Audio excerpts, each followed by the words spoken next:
Okay, I also like the story noong sinabi mo in one of our research materials na sa probinsya, and I share this story.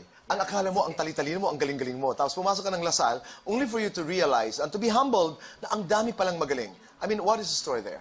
That's true. When I was in high school, I was reluctant. Parang okay lang sa akin na medyo okay lang yung pag-aaral kasi I felt like I was very bright na mas nakakataas na ako sa peers ko. But then I realized po na we should always keep doing our best. Kasi when I came to Lasal, yung nangyari is I realized na, hala, hindi pala ako matalino.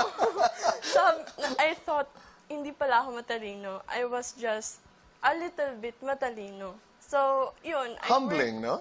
Yeah, I worked really hard to level up with my peers kasi they were really great. And I was there and I was thinking, hala, ano to? Okay. But then, All right. God was very helping. Okay. He was my parents, they're very supportive. So God I keep continues to going. bless you. Yeah. Di ba?